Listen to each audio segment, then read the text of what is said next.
با سلام بینندگان عزیز، برنامه اخباری آزادی از استودیوی مرکزی در شهر پراگ تقدیم شما می شود. چالوگل خوجی هستم. همراهتان. نخست در خط موضوع برنامه امروز 17 دکبر.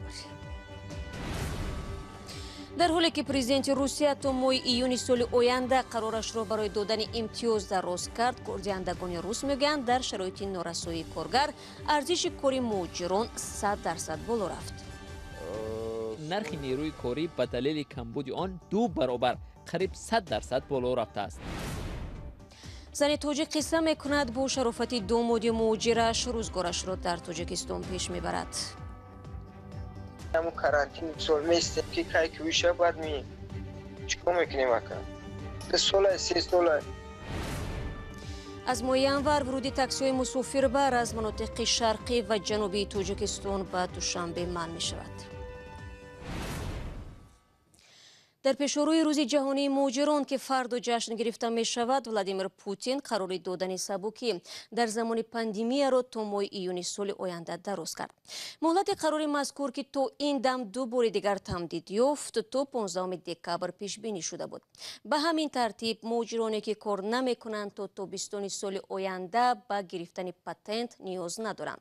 آنهایی که مهلت پتنت و ثبت اقامتشان به پایان می رسد، به گذشتن از مرز روسیه می توانند آن را دراز کنند.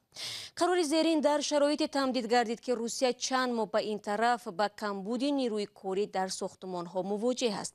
چون ساکنان روسیه برای اجرای کارهای وزنین و سیاه آماده نیستند، وزارت ساختمان این کشور خواهان ساده کردن ورودی ساختمانچیان شده است. رشید توشمکوف چندین سال باز در روسیه کار و زندگی دارد. او رهبری یک شرکت نه چندان کلان ساختمان را در این کشور بر دوش دارد. این شرکت زیربنای ساختمان ها را می سازد. اکثر کل کارگران آن مهاجران از کشورهای آسیای مرکزی هستند. رشید میگوید از سببی که کاری آنها موسمی است، ساختمانچان معمولا در موسم سرما به وطن و خانه‌های خود برمیگشتند. ولی به گفته او امسال نقشه شرکت ها پوره دیگر شد. بسته بودن مرزها سبب شد که کارگران در موسم کاری ساختمان ها نتوانستند به روسیه برگردند. در مسئله نیروی کاری وضعیت خیلی بد است. ما کوشش کردیم برای اجرای کارهای وزنین جسمانی کارگران عادی پیدا کنیم، ولی معلوم شد که نرخ نیروی کاری به دلیل کمبود آن 2 برابر قریب 100% بالا رفته است.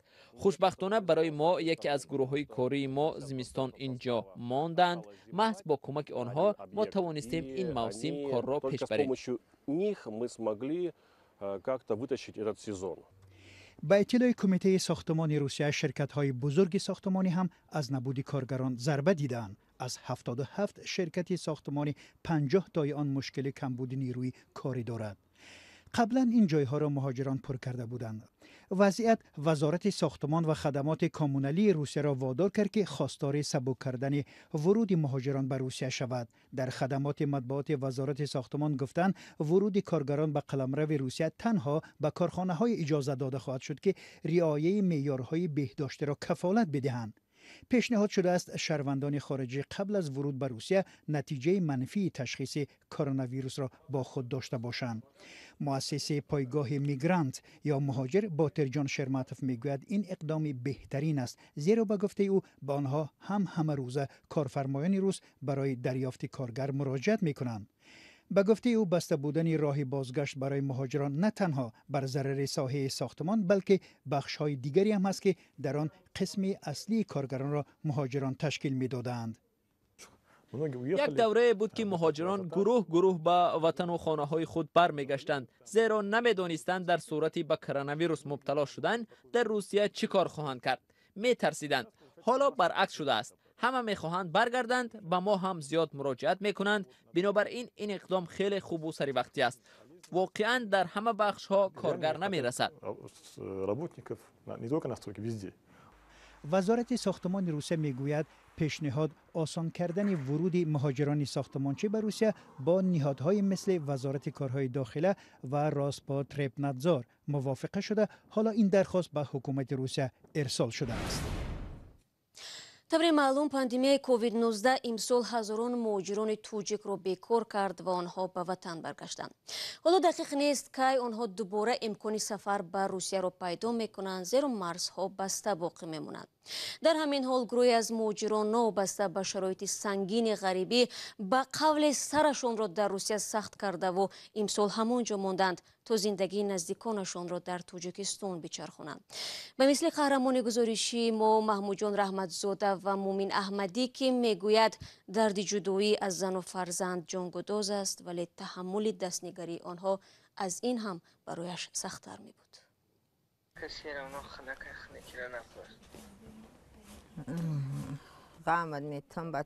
پیریم مهاجری 26 ساله با خوشدامنش صحبت میکند. در گردنت برشتیم بچه بخت. پیریم ساکنی ناحیه واسط در ساختمان در مسکو کار میکند. او مادر ندارد و همسر و 2 فرزندش با خوشدامنش زندگی میکنند. خسورش 10 ماه پیش فوتید و تامین روزگار این خانواده بی‌سرابان به دوش پیریم افتاد. مرا سویبی میکنه، نگاهمون میکنه، سراغمون میکنه. خدا برکتش بده. راسیه خنکای از اوبای و کور نیست میگه هوزی پی داریم. گفت خاله جان خی کردم بگی من بچه این قوتم چند که شبه سمت رای میکن. نبود تقاس که گذاشت گفت خاله زنی من اینجا قطعه بیسته تو دم زیقی گلکو همی جان تا زیق نشوی. تو نمیای ما ایرپار میاییم. پیریم 2 سال باز امکانی بازگشت به وطن را ندارد. اول حجت‌هایش مشکل داشت، بعدم پاندمی کرونا ویروس راهش را بست. اگر سر اونا مثال بازی من تاجیکستان بیام دیپورتم کنن مثال اویلای مرا که میخرانم میپشونم. ممکن امروز پگاه ممکن هویش آمد همون کرانتین مثال میستیم که کای که هویش باید می چکو میکنیم اکر 2 سال 3 سال. آرزویش این است که در وطن جای کار پیدا شود و برای همیشه برگردد و آرزوهای نیمه تمامش را عملی کند. سیگه با که یکم کس نمیفوره مثال ایدیل خودش بخیزه بیام مسکو. هر آدم یکم مثال مشکل داره، یکم پرابلم داره، میخیزه میام مسکو کار کنیم. مثال یک کس میگه زن بگیریم، یک کس میگه خیلی کنم زندگیم قین نشوده. مثال ساختمان داشتم اکنیم کلمون نیمی مثال خانه علا خانه در مکادم نیمش مون. مثال سر اونو فرزنده را یاد میکنی در این غریبی کی یاد نمیکنه فرزندشه. صبر میکنیم توقت میکنیم انشالله با امر الله میشود. چیکار میکنیم؟ همسرش که بیشک پزمان شوهرش شده است نخواست در حضور مادر و خبرنگار درد دلش را با او بگوید. برنامه را ادامه میدیم. دیروز در حالی که قزاقستان روز استقلال را جشن میگرفت، صدها هواداری مخالفین حکومت در شهر الماتو با طلب رهایی محبوسان سیاسی راهپیمایی اعتراضی برپا کردند. طلب دیگر مردم گرد آمده در میدان جمهوری شهر الماتو برگزاری انتخابات عادلانه و ثبت نام حزب‌های مخالف حکومت برای شرکت در انتخابات پارلمانتی 10 ینوری سال آینده بود. 16 دکبر در تاریخ قزاقستان معاصر نه تنها برای روز استقلال بودن مهم است. سال 1986 جوانان قزاق بر ضد کرمل اعتراضی دست جمعی تشکیل کرده بودند که با نام ژولتوقسان معروف است.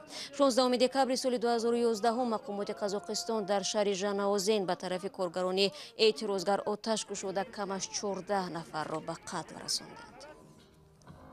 سلام، اگر خط و خبر میخواهید ما داریم. نوید بامدادی، سرخط خبرها، اخبار تاجیکستان و جهان، گزارش ها و تحلیل ها. چی میگذرد و چرا؟ دانستن فهمیدن است. زمینه یا اپ ما را بگیرید. ولی خبرهای ما را پیگیری کنید. شهردار دوشنبه تصمیم گرفته است از ماه ینور ورود ماشین های سبکروی مسافربر یا تاکسی ها را به حدود پایتخت محدود سازد. همکنون راننده های این مسافربرها وظیفه دارند نیازمندان را در ترمینال های شرقی و جنوبی فرارند و آنها توسط نقلیات جمعیتی تا جای ضروری خود را برسانند. مسافران میگویند بعد از مورد اجرا قرار گرفتن این قرار شهرداری، نرخ سفر به دوشنبه و برعکس به منطقه ها برای مسافران تا 20% گرانتر می شود. امردین اولیم و اسکندر فیروز این موضوع را پیگیری کردند. طبق قرار شهرداری از سال نو میلادی ورود تاکسی ها از مناطق شرقی و جنوبی تاجیکستان به پایتخت کشور منع می شود. در سامانه شهرداری دوشنبه تاکید شده است که این امر با مقصد به تنظیم درآوردن واسطه های نقلیات مسافربری به حدود شهر دوشنبه وارد شونده و خطهای سیر داخلی شهری، کاهش دادن شدتناکی حرکت واسطه های نقلیات در جاده های پایتخت روی دست گرفته می شود. ترمینال مسافربری شرق ترانس در نزد دروازه شرقی پایتخت برای مسافربرهای سمت وادی رشت و منطقه کلاب و ولایت بدخشان پیش بینی شده است. راننده ها میگویند این قرار به جیب آنها ضربه نمیزند ولی میتواند شمار مسافرانشان را کاهش دهد.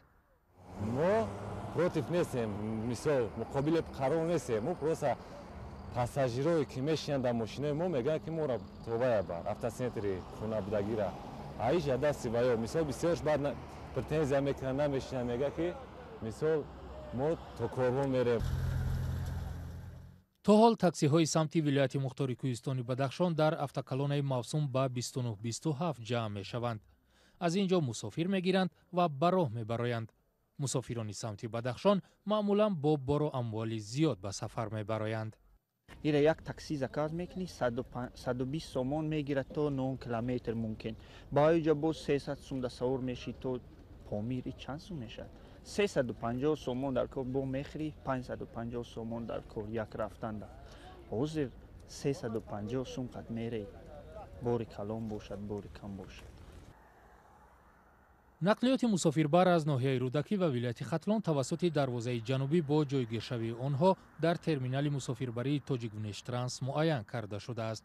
قرار با مسافرکش‌های سمت ولایت سوخت و وادی حصار ربط ندارد، زیرا به گفته مسئولین آنها حالا نیز تا کنار شهر می‌آیند. اجرای قرار نو به دوش وزارت نقلیات کشور واگذار شده است. اما پیرو چهارشنبه افشار اقتصادی میگوید که هرچند چنین تجربه در بیشتری از کشورهای جهان رایج است اما به جیب مردم تأثیر میگذارد. زیرا با نقلیات بین شهری فقط تا سرحد شهر میرسند و در درون شهر لازم میشود که به نقلیات دیگر سوار شوند.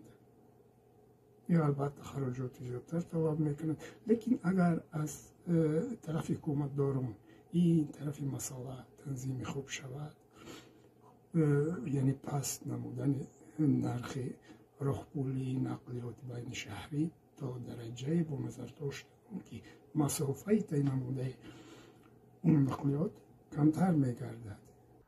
صاحب نظران میگویند از یک سو هدف شهرداری برای تنظیم حرکت نقلیات در کوچه های دوشنبه باعث تحسین است، اما حدس میزنند که این نوآوری باعث می شود که پلیسی را با هر بهانه از ورود نقلیات شخصی ساکنان منطقه های مختلف به دوشنبه جلوگیری کرده شرایط را برای رشوه‌خوری فراهم کنند. و یک خبر دیگر هم داریم. دستان کل روسیه با یک قرار 4 شهروند تاجیکستان را که به صادر کردن جنایت‌های مختلف در حدود این کشور متهم می‌شوند به دوشنبه استرداد کرد. در نواری شبکه تلویزیونی رن تیوی دیروز لحظه به فرودگاه دمدید و آوردن گمانبران با دستان بسته نمایش داده شد. دستان روسیه گفته است یکی از آنها به کشتار و همزمان با آن گمانبر است که سال 2009 در دوشنبه با سلاح پلاسماسی به شهروند چین حمله کرده 26,000 دلار او را از خود نموده است. 2 نفر دیگری استرداد شده به غارتگری و قاچاق مواد مخدر متهم می شوند. گمانبر چهارم باشد که باعث فروشنده بلیط هواپیما کار می کرده است. برای درآمد بیشتر 171 بلیط را با نرخ‌های برای شهروندان نابالغ مقرر شده فروخته است. بینندگان عزیز، با همین خبر میرسیم به پایان برنامه امروز. اخبار از این بیشتر رو چون همیشه میتوانید در سامانه رادیو آزادی زیر نشانی www.azadi.org بخونید و البته نوارهای روز رو ما پیوسته در صفحه خودمان در آزادی ویدیو در یوتیوب میگذاریم. فراموش نکنید فردا باز هم با خبرهای تازه شما را منتظر خواهیم بود. خود را احتیاط کنید و خدا نگهداری هر یک شما.